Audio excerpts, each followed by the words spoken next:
Hello दोस्तों, स्वागत है आपका नित्या क्लासेस में। मेरा नाम संदीप कुमार। आप जानते ही हैं रीजनिंग की क्लास मैं यहाँ पर देता हूँ। उसके साथ साथ देखिएगा, आज मैं आपको बताना जा रहा हूँ आपका आने वाला जो एग्जामिनेशन है बीईओ का एग्जामिनेशन।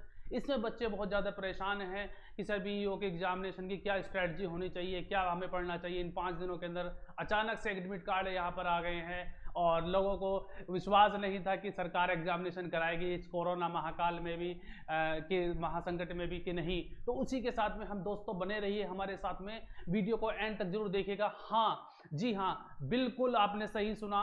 आपकी जो 5 दिन की स्ट्रेटजी है उसके अंदर आप अपनी जो मेहनत है, अपने जो पहले पढ़ाई की है उसको किस तरीके से आप रिवाइज कर सकते हैं, क्या क्या हमें पढ़ना है, कहाँ से पढ़ना है, ये सारी बातें हम डिस्कस करने वाले हैं इस वीडियो के अंदर। तो बने रहिए, बिना टाइम वेस्ट करे हम शुरुआत करते हैं इस वीडियो की। चलिए आपके साथ में हम लेकर के आए हैं बीईओ का। देखिएगा, बीईओ में पहले हम बात कर लेते हैं सामान्य विज्ञान की। आप सभी को पता है कि बीईओ का सिलेबस आप लोगों ने पढ़ा होगा सर, कि उसके अंदर जो सामान्य जो विज्ञान है, सबसे पहले विज्ञान की बात कर लेते हैं हम।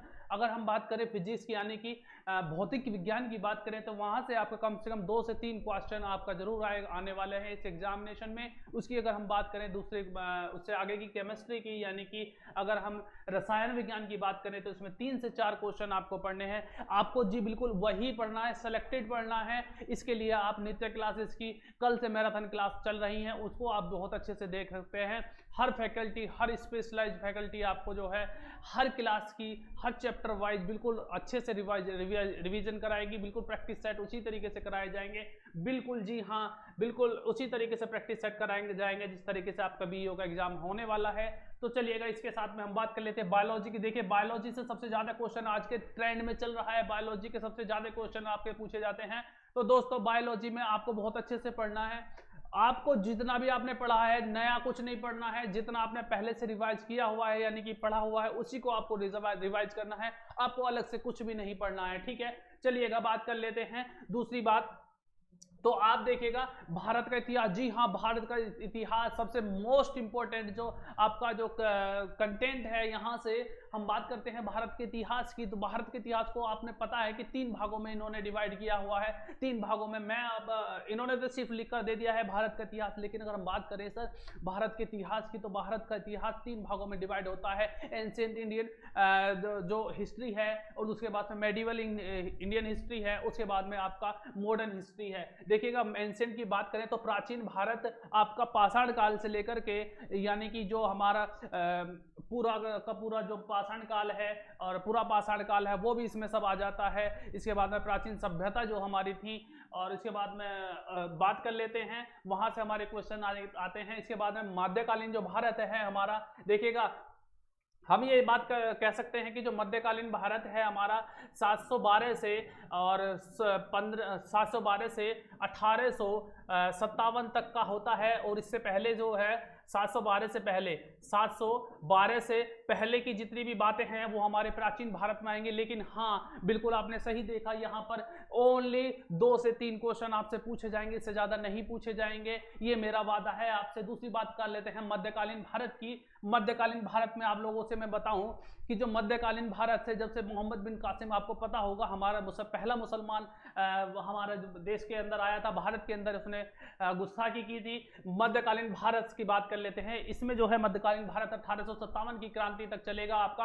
1857 की क्रांति से हमारा आधुनिक भारत शुरू हो जाता है। जी हाँ, सबसे ज्यादा क्वेश्चन से जो पूछे जाते हैं तो मध्यकालीन भारत, सॉरी, आधुनिक भारत से पूछे जाते हैं। आधुनिक भारत यानी कि मॉडर्न इंडियन हिस्ट्री, वहां से सबसे ज्यादा क्वेश्चन पूछे जाते हैं। बच्चा सबसे ज्यादा यही कुछ से तैयारी करना चाहिए। चलिए, इसमें अगर हम बात करें तो कम से कम 6 से लेकर के 8 क्वेश्चन आपको आने वाले हैं। बिल्कुल, इसमें जो भारतीय संविधान राष्ट्रीय आंदोलन आप अलग से जो चैप्टर दिया हुआ है तो आपको उसको अलग से नहीं, बिल्कुल मॉडर्न हिस्ट्री में जो आपने पढ़ा है वही उसमें आने वाला है। आपको पता है राष्ट्रीय आंदोलन और क्षेत्रीय आंदोलन महात्मा गांधी जी के जो उसमें हुए थे, उन्होंने किए थे, उन्होंने 3 जो है क्षेत्रीय आंदोलन किए थे, और बड़े जो राष्ट्रीय आंदोलन थे, बड़े जो हम बात कर लेते हैं गांधी की, तो गांधी जी ने जो 3 बड़े स्तर पर, राष्ट्रीय स्तर पर बात की थी आंदोलन की, आपको पता है 1920, 30 और 1942 में उन्होंने राष्ट्रीय स्तर पर आंदोलन किए थे, ठीक है। और क्षेत्रीय आंदोलन इनके 3 थे, चंपारण और खेड़ा और अहमदाबाद। ये छोटी सी बातें हैं, इसको हम बाद में डिस्कस कर लेते हैं। बस आपको बताना इतना है कि आधुनिक भारत में सर आपको पढ़ना है, आधुनिक भारत पे सबसे ज्यादा फोकस करना है। अगर आपने आधुनिक भारत पढ़ा है तो सपोज करो आपने आधुनिक भारत पढ़ लिया है तो उसका रिवीजन आपको सबसे ज्यादा करना है, ठीक है दोस्तों। चलते हैं आगे की बात कर लेते हैं हम। आगे आपको बता देता हूं मैं, भारतीय राजतंत्र यानी कि पॉलिटी है और इकोनॉमिक्स है। देखिए पॉलिटी और इकोनॉमिक्स ये दोनों ऐसे सब्जेक्ट्स हैं जो आपके जिसमें आपको कम से कम 5 से 6 क्वेश्चन मिलने वाले हैं आपको, ठीक है। यानी कि 5 से 6 क्वेश्चन तो आपको पूरा का पूरा भारतीय राजतंत्र में, और कम से कम 3 से और 4 क्वेश्चन आपको राज्य व्यवस्था और संस्कृति से मिलेंगे। कम से कम 2 से 3 क्वेश्चन संस्कृति से मिलेंगे। इसका मतलब हो जाता है 4, 3, 7 और 5, 12, कम से कम 10 से 12 क्वेश्चन आपको यहाँ से मिलेंगे। भारतीय राज्य व्यवस्था और अर्थशास्त्र यानी कि अर्थव्यवस्था, और भारत की संस्कृति क्या है, कल्चर क्या है भारत का, कहाँ पर कौन सा कल्चर चलता है, कहाँ का कैसा डांस है, क्या है, ये सारी बातें जो है आपको इसमें पता होनी चाहिए भारतीय संस्कृति में। दूसरी आगे हम बात कर लेते हैं दोस्तों, देखिएगा अब इसके बाद में बात कर लेते हैं भारतीय कृषि की। भारतीय कृषि में आपको क्या क्या पढ़ना है वो सारी मैं आपको बात बताने वाला हूं। देखिएगा सारी पहले बात कर लेते हैं कृषि की। तो सबसे पहले तो आपको कृषि की फसलें याद होनी चाहिए, कितनी भारत में फसलें कितने प्रकार की होती हैं, फसलें सारी आपको पता होनी चाहिए। उसके बाद में अगर हम बात करें तो फसलें कौन कौन सी होती हैं और कौन से समय में होती हैं, यानी कि आपको पता होना चाहिए कि समय कौन सा होता है, यानी कि जनवरी से और फरवरी या मार्च में कौन सी फसल उगाई जाती है, यानी कि जो अगर बात करें तो अगस्त के महीने में कौन सी फसल उगाई जाती है। ये सारी बातें आपको पता होनी चाहिए कृषि के अंदर, ठीक है। कौन सी फसल कहाँ उगाई जाती है, कौन से राज्य में कौन सी फसल उगाई जाती है, ये भी आपको पता होना चाहिए। इसके बाद में बात कर लेते हैं वाणिज्य की। वाणिज्य यानी कि कॉमर्स का सर आपको पता होना चाहिए कि कॉमर्स के अंदर आपको सारी की सारी जो डेबिट क्रेडिट से रिलेटेड हैं, कितना क्या होता है, बैंकिंग से रिलेटेड जो क्वेश्चन होते हैं वो आपको पता होना चाहिए। इसके बाद में बात कर लेते हैं व्यापार की, किसके साथ हमारा व्यापार होता है, भारत का किससे ज़्यादा अच्छा संबंध है, देशी विदेशी व्यापार के बारे में, और भारत के अंदर जो हमारे इंटरनल ट्रेड है, इंटरनेशनल ट्रेड और इंटरनल ट्रेड दोनों के बारे में, IMF वगैरह, वर्ल्ड बैंक, RBI, ये सारी चीज़ें हम जो है व्यापार से संबंधित जो सारी चीजें हैं ये सारी चीजें कवर कराने वाले हैं। चलिएगा इसके बाद में बात कर लेते हैं। तो ये आपका कम से कम यहाँ से जो क्वेश्चंस आने वाले हैं, कम से कम 4 से 5 क्वेश्चन दोस्तों आपके साथ में आने वाले हैं BO के एग्जामिनेशन में। इसके बाद में अगर जितने भी स्ट्रेटजी हम कराएंगे उसको लेकर के चलेंगे। कल से आप बिल्कुल हमारे साथ में जुड़े रहिएगा। सुबह 7 बजे से आपकी क्लासेस शुरू हो जाएंगी कल, और 7 बजे से लगातार 11 या 12 बजे तक आपकी क्लास चलेंगी लाइव, बिल्कुल लाइव और बिल्कुल नॉन स्टॉप क्लास चलने वाली है आपकी। 4 से 5 क्वेश्चन जो है भारत की जनसंख्या यानी कि जो जनगणना होती है वहां से आएंगे। देखिए दोस्तों अभी से पहले जो है 2017 की 11 के बाद में जो है 2021 में जनगणना होने, 2011 की जो जनगणना है उसी के आधार पर जो है आपको डाटा आपसे पूछा जाएगा। इसके बाद में बात कर लेते हैं। देखिए जनगणना की बात करेंगे तो यहाँ पर आपको भारत की शिक्षा के बारे में बात की जाएगी, भारत के जो हमारे जो मृत्यु दर है, जो जन्म दर है, ये सारी बातें आपको पता होनी चाहिए। इसके बाद में पारिस्थितिकी के बारे में बात करेंगे, पारिस्थितिकी तंत्र यानी कि EVS वगैरह, जो हमारा एनवायरनमेंट है वो क्या है हमारे देश का, वो उसके बारे में बात करी जाएगी। कहाँ की कैसी हवाएं, कैसा वातावरण है, और नगरीकरण यानी कि देश के अंदर कितना नगरीकरण है, कितनी जनसंख्या नगर में रहती है, कितनी ग्रामीण है, कितने लोग शिक्षित हैं, कितने बेरोजगार हैं, ये सारी बातें हम इसमें करेंगे। भारतीय जनसंख्या और पारिस्थितिकी तंत्र, चलिएगा नगरीकरण और जनसंख्या की बात करेंगे यहाँ पर। इसके बाद में 4 से 5 क्वेश्चन आपको यहाँ से आने वाले हैं। दूसरी बात कर लेते हैं भूगोल की। जी हाँ, भूगोल और हिस्ट्री दो ऐसे चैप्टर, दो ऐसे सब्जेक्ट जिसमें आपको भरपूर और मेहनत करते हैं आप बहुत अच्छे से। आपको पता है कि यहाँ से क्वेश्चन सबसे ज्यादा आते हैं, और यही दो ऐसे सब्जेक्ट्स हैं, मेन सब्जेक्ट जो आपको सबसे ज्यादा परेशान करते हैं। इसके लिए हम बहुत अच्छी स्ट्रेटजी कर लेकर आएंगे। बिल्कुल आपको बिल्कुल कल बिल्कुल आप क्लास लेना बिल्कुल ना भूलें। कल से अगर जो बच्चे बिल्कुल ये सोचते हैं कि कुछ नहीं हो सकता, 5 दिन के अंदर कुछ नहीं होता था, यहाँ बिल्कुल हम बताएंगे कि कैसे हो सकता है, किस तरीके से हो सकता है, क्या आपको करना है क्या नहीं करना। बिल्कुल हमारे साथ में जुड़े रहिएगा। अगर आपने पूरी 5 घंटे की वो क्लास भी ले ली ना, तो मैं गारंटी देता हूं कम से कम आप सिक्योर हैं।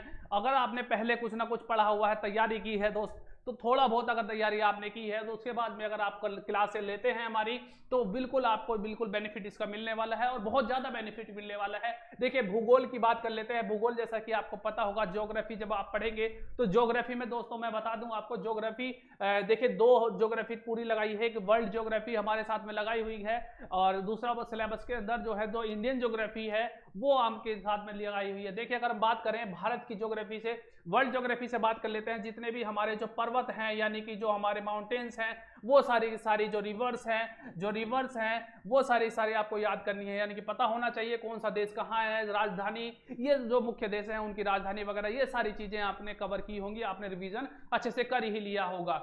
चलिएगा इसके बारे में बात करें तो मैं कम से कम 4 से 5 क्वेश्चन आपके वर्ल्ड ज्योग्राफी से आने वाले हैं। इसके बाद में अगर हम बात करें इंडियन ज्योग्राफी की, तो दोस्तों इंडियन ज्योग्राफी में जो है 5 से 7 क्वेश्चन आने वाले हैं। जी हाँ, 5 से 7 क्वेश्चन। देखिए अगर जो भारत की जो ज्योग्राफी है उसके अंदर अगर मैं बात करूं तो भारत की ज्योग्राफी के अंदर आपको कम से कम 5 से 7 क्वेश्चन आने वाले हैं। और भारत की ज्योग्राफी में भी आपको देखिए जो नदियां हैं, ये सारी बातें आपको होनी चाहिए। नदियां पता होना चाहिए, पर्वत पहाड़ जो आपके हैं, पर्वत हैं, और जितने भी हमारे जो खाड़ियां हैं, खाड़ी वगैरह जो हैं, यानी कि जो जितने भी हमारी डैम्स हैं, जितने भी बांध हैं, वो सारे के सारे के ये आपको पता होना चाहिए। कौन सी नदी कहाँ गिरती है, प्रायद्वीप का पठार कौन सा होता है, ये सारी बातें टोटल हम करेंगे, बहुत अच्छे तरीके से रिवीजन करेंगे और क्वेश्चन के साथ में कल हम आपके साथ में बिल्कुल उपस्थित होंगे।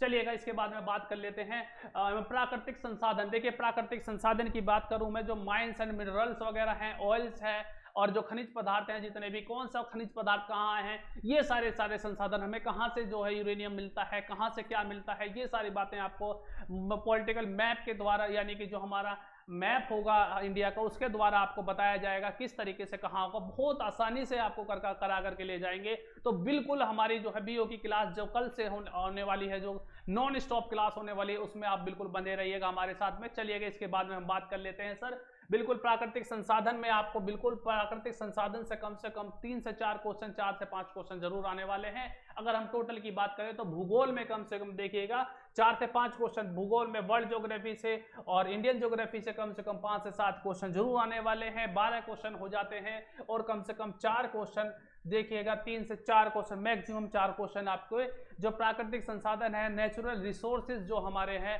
कहाँ से रिसोर्सेज आते हैं, कैसे बनते हैं, उनका निर्माण कैसे होता है, ये सारी बातें हमारे यहाँ पर पाई जाएगी, है ना, कराई जाएंगी। ठीक है, चलिएगा बात कर लेते हैं बीओ का। जो हमारा आगे का जो सिलेबस है, उसके सबसे बड़ा सिलेबस, सबसे ज्यादा सिलेबस जिस पर बच्चे बिल्कुल ध्यान नहीं दे रहे हैं, करंट अफेयर्स में घटनाक्रम। एक तो देखिएगा भारत के अंदर जितने भी घटनाक्रम हैं उनके ऊपर बात करेंगे। दूसरी बात करेंगे जो वर्ल्ड के अंदर यानी कि पूरे अंतरराष्ट्रीय लेवल की जितनी भी घटनाक्रम है, उसको सारे के सारे कवर हम करा के चलेंगे। इन 5 दिनों के अंदर दोस्तों इतना करा दिया जाएगा सिलेबस की आप बिल्कुल निश्चिंत हो जाओगे कि हाँ एग्जाम में हमें बिल्कुल आप कॉन्फिडेंस के अंदर अब एग्जाम देने वाले हैं। चलिए बात कर लेते हैं 20 से 25 क्वेश्चन आपके बिल्कुल, जी हाँ 20 से 25 क्वेश्चन करंट अफेयर्स के आपको आने वाले हैं। 20 से 25 क्वेश्चन आपको बिल्कुल रखे मिलेंगे। और देखिएगा दूसरी बात मैं बात कर रहा हूँ, ये जो कोरोना महामारी है, इससे क्वेश्चन बनने वाले हैं कुछ।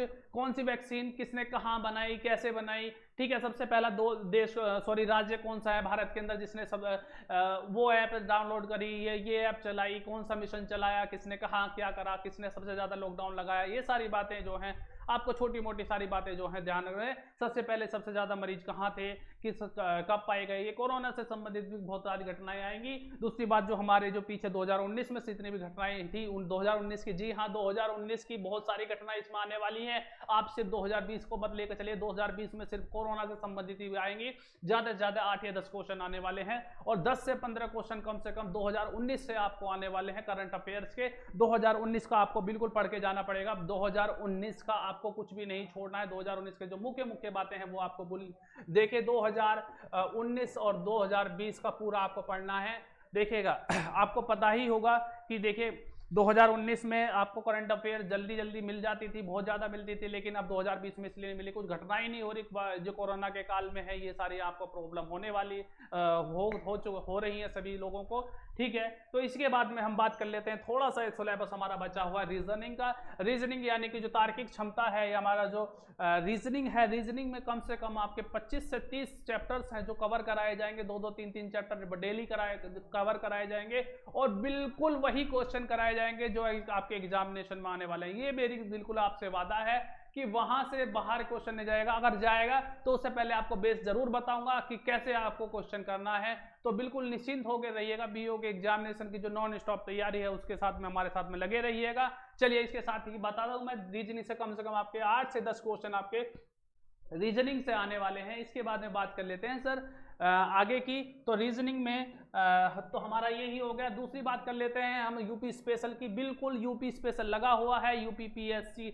एग्जाम करा रहा है। डॉक्टर प्रभात कुमार आप जानते ही होंगे, अध्यक्ष हैं यूपी पीएससी के। चलिएगा, तो उन्होंने बहुत अच्छे से, देखिए आपको पता ही है कि यूपी के अंदर जितने भी आपके जितने भी लोक नृत्य हैं ये याद होने चाहिए। भाषा कौन सी कहाँ पर बोली जाती है, नदियाँ कौन सी कहाँ पर है, क्या हमारे जो है जो देश के राज्य के अंदर कौन से स्थल कहाँ पर हैं, ये सारी चीज़ें आपको पता होनी चाहिए। कितने राष्ट्रपति ऐसे बने हैं जो यूपी से हैं, कितने प्रधानमंत्री यूपी से बने हैं, ये सारे पे आपको पता होना चाहिए। पहली मुख्यमंत्री कौन है यूपी की, और कितनी बार मुख्यमंत्री, पहली मुख्यमंत्री कौन बनी है, महिला मुख्यमंत्री, राज्यपाल, ये सारी बातें आपको पता होनी चाहिए। शिक्षा से बात आपको पता होनी चाहिए, रेशियो क्या है महिला और पुरुषों का शिक्षा के अंदर क्या रेशियो है। और अगर हम बात करें तो गर्ल्स एंड बॉयज़ का, यानी कि जो मेल और फीमेल का रेशियो क्या है हमारे यूपी के अंदर, और संस्कृति कहाँ की क्या है, कहाँ पर क्या संस्कृति है, कहाँ पर कौन से मेले लगते हैं, ये सारी घटनाएं आपको पता होनी चाहिए। यूपी के अंदर बहुत सारे मेले भी लगते हैं, और सबसे ज़्यादा मेले कहाँ लगते हैं, सबसे कम कहाँ लगते हैं, सबसे ज़्यादा आबादी वाला जिला कौन सा है, सबसे कम आबादी वाला जिला कौन सा है, ये सारी चीज़ें आपको यूपी स्पेशल में पढ़नी पड़ेंगी। आपको पता ही होगा कृषि कहाँ पर क्या होता है, और उद्योग हैं कौन कौन से उद्योग हमारे जो है सरकार, इसमें कौन सा पार्टिसिपेशन सरकार द्वारा किया जाता है, कौन सा जो निजी क्षेत्र में जो उद्योग हैं जो सबसे आगे बढ़ रहे हैं, जो राष्ट्रीय लेवल तक भी जा रहे हैं, वो कौन से उद्योग हैं। व्यापार की नीति क्या है उत्तर प्रदेश में, क्या सरकार की व्यापार की नीति है, ये सारी चीज़ें, एवं रहन सहन कैसा है हमारे उत्तर प्रदेश का, वह सामाजिक प्रथाएं कैसी हैं, यानी कि जो हमारी जो प्रथाएं हैं, सामाजिक प्रथाएं वो किस तरीके की हैं, लोग किस तरीके से रहन सहन करते हैं अपना। इसी के साथ में हम बात कर लेते हैं हमारे नेक्स्ट टॉपिक की। नेक्स्ट टॉपिक की मैं अगर बात करूंगा, और हमारा लास्ट टॉपिक जो है मैथमेटिक्स, आपको पता ही होगा गणित के कम से कम 10 से 12 क्वेश्चन, बिल्कुल जी हाँ 10 से 12 क्वेश्चन आपको देखने को मिलेंगे बीईओ के एग्जामिनेशन में। अंकगणित की बात करें और बीजगणित और रेखा गणित, यानी कि बिल्कुल अर्थमेटिक आपका आएगा, यानी कि अर्थमेटिक और जो आपका अलजेब्रा है ना, और लाइंस और जो ट्रायंगल्स वगैरह, ये सारी चीज़ें आपको इसमें आएंगी। बिल्कुल घबराने की बात नहीं है। हमारे साथ में मैथमेटिक्स की अच्छी फैकल्टी, आपको पता ही होगा, ललित सर बिल्कुल आपके साथ में रहेंगे। ललित सर आपको जो है मैथमेटिक्स इतना अच्छा से पढ़ा देंगे, 2-5 दिन के अंदर ही आपको बिल्कुल जीरो है उसको भी बिल्कुल घबराने की जरूरत नहीं है। तो बिल्कुल दोस्तों मेरे साथ बने रहिएगा। चलिएगा, कल मैं बिल्कुल 7 बजे आपको बिल्कुल सबसे पहली क्लास हमारी रीजनिंग की होगी। उसके बाद में हमारे जो मोस्ट फैकल्टी हैं, ललित सर हैं और विनोद सर हैं, जो हमारे सर हैं, निगम सर हैं, सचिन निगम सर हैं, केन सर हैं, बिल्कुल अच्छे से आपको जो है कराने वाले हैं। बीओ की नॉन स्टॉप तैयारी के लिए साथ में हमारे साथ में जुड़े रहिएगा। तब तक के लिए अपने आप को सुरक्षित रखिएगा और अपने आप को भरोसा दिलाइएगा कि बिल्कुल आप एग्जामिनेशन में ये पास होने वाले हैं। और एग्जामिनेशन में देखिएगा सभी लोग जो हैं इतना ही पढ़ते हैं जितना आप पढ़ रहे हैं। कोई किसी का कोई बाहर से कोई कुछ नहीं लाता है, ऐसा कुछ नहीं है कि एग्जामिनेशन में आपको, जब अगर आपने वास्तव में पढ़ा है, पढ़ाई की है, तो कॉन्फिडेंस अपने अंदर से आता है। बाकी इन चीज़ों को फॉलो करिएगा जो मैंने अभी आपको बताई हैं। इन्हीं के साथ में हम लेते हैं आपसे विदा। तब तक के लिए गुड बाय, टेक केयर।